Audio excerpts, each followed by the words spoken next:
Hello everyone, আসসালামু আলাইকুম। আশা করছি সবাই ভালো আছেন। তো এটা হচ্ছে অনেক দিন আগের ভিডিও, প্রায় 2 থেকে 3 মাস হবে। আমরা যখন কক্সবাজার গেছিলাম তখন এর ভিডিও। এতদিন আপলোড দেওয়া হয়নি, সময় বা যে কোনো একটা কারণে আপলোড দেওয়া হয়নি। তো এটা হচ্ছে টিকিট কাটার হচ্ছে একটা কাউন্টার। এখানে হচ্ছে সবাই টিকিট কাটতেছে, আমরাও টিকিট কেটে হচ্ছে ফাইনালি ঢুকে গেলাম মাছের অ্যাকোয়ারিয়ামে। একদম সাগরের তলদেশে, মনে হচ্ছে আমি সাগরের তলদেশে চলে আসছি। তো আমাদের হচ্ছে ঢোকা মাত্র একটা হচ্ছে ফ্যামিলি পিকচার নিল। পিকচারটা হচ্ছে দ্বিতীয় তলায় কালেক্ট করতে পারবো। এটা আমাদের না, সবাইকে তোলা হয়, যারা যারা আসে সবাইকে হচ্ছে একটা পিকচারটা তোলা হয়। তো আমরা হচ্ছে ভিতরে ঢুকে গেলাম। ভিতরে ঢুকতেছি, আমি পানিগুলো একটু দরে দরে দেখতেছি। পানিগুলো কিন্তু প্রচুর ঠান্ডা ছিল, যেহেতু প্রচুর মাছ। এখানে হচ্ছে ফিডার, মাছকে ফিডার দিয়ে পানি খাওয়ানো, খাদ্য খাওয়ানো হয়। পানি না, এগুলো খাদ্য, কি মাছের খাদ্য নাকি। তো এগুলো খাওয়াচ্ছে।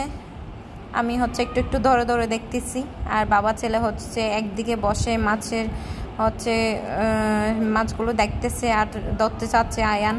চারপাশে মাছ আর মাছ, কালি মাছ, নানান ধরনের মাছ। আর এই কতদিন ধরে এরা এখানে আটকে আছে, তাই না?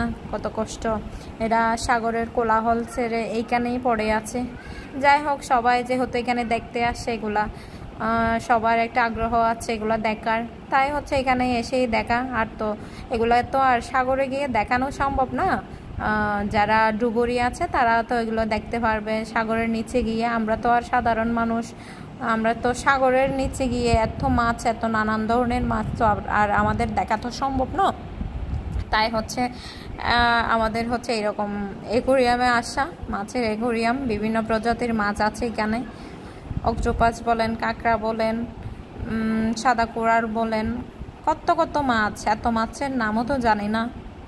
কচ্ছপও আছে বড় বড়। তো আমরা হচ্ছে গলদি দিয়ে যাচ্ছি হাঁটতেছি, চারপাশে ঘুরে ঘুরে দেখতেছি। আয়ান কি খুশি কত মাছ দেখে, আহারে।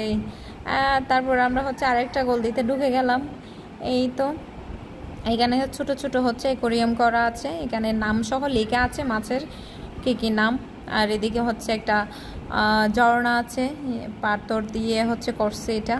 আমরা এখানে দাঁড়িয়ে একটু ফটোশ্যুট করে নিলাম, কয়েকটা পিকচার তুললাম। টিকচার তুললে হচ্ছে এখান থেকে আবার অন্য একটা ফ্লোরে চলে গেলাম। এই তো এখানে হচ্ছে আগেরকার দানের কি বলে এগুলাকে, কোলা বলে আমাদের গ্রামের ভাষায়, এগুলা আছে। তারপর উপরে হচ্ছে অনেক ধরনের নকশা করা। তারপর হচ্ছে ফটোশ্যুট করার মতো একটা প্লেজও দিচ্ছে। সব মিলিয়ে খুবই ভালো লাগতেছে, একদম ঠান্ডা ঠান্ডা পানির আওয়াজ আর মাছের ভুটভুট, সবগুলো মিলিয়ে খুব অসাধারণ লাগতেছে। এটা আবার কোন ধরনের মাছ, কী রকম একটা ভয়ানক। তো আয়ান হচ্ছে ওই গ্লাসের দিয়ে হাত দিয়ে দেখতেছে। তো আমরা হচ্ছে আরেকটা ফ্লোরে চলে আসলাম। এখানে নাকি ফিশ থেরাপি করা হয়। এখানে হচ্ছে সিট সুন্দর সুন্দর করে বসানো হচ্ছে, এখানে যার যার ইচ্ছে ফিশ থেরাপি দেওয়া যায়। অ্যাকোয়ারিয়ামের মধ্যে হচ্ছে ছোট ছোট মাছ আছে, এগুলাতে বসে সিটের মধ্যে বসে তারপর পা ঢুকিয়ে দিলে নাকি এগুলা কীরকম করা আমি তো জানি না, আমি দিয়েও দেখি নাই। যাই হোক, এখানে হচ্ছে 3D মুভি দেখার মতো হচ্ছে প্লেজ আছে। এখানে হচ্ছে 3D মুভি দেখা যায়। ওই যে আমাদের পিকচারটা দেখা যাচ্ছে। এখানে হচ্ছে মেয়েদের গয়নাগাটি কেনার জন্য একটা হচ্ছে ফ্লোর আছে। তো আমরা হচ্ছে বাচ্চাদের প্লে জোনে চলে আসলাম। এখান থেকে হচ্ছে এখানে হচ্ছে বাচ্চাদের প্লে জোন আছে। এটা মামা বাগনে একটু কেলে নিচ্ছে, আর আমি হচ্ছে ঘুরে ঘুরে দেখতেছি। এই তো আমরা এখন হচ্ছে বাইরে হয়ে যাব, আমাদের এতটুক। তো এখানে যার যার ইচ্ছে শপিংও করতে পারবেন, বিভিন্ন খাদ্যরও দোকান আছে আর হচ্ছে জিনিসপত্র নেওয়ারও দোকানদার আছে। তো আজকে এতটুকু, নেক্সট ব্লগে আবার দেখা হবে। সবাই ভালো থাকবেন, আল্লাহ হাফেজ।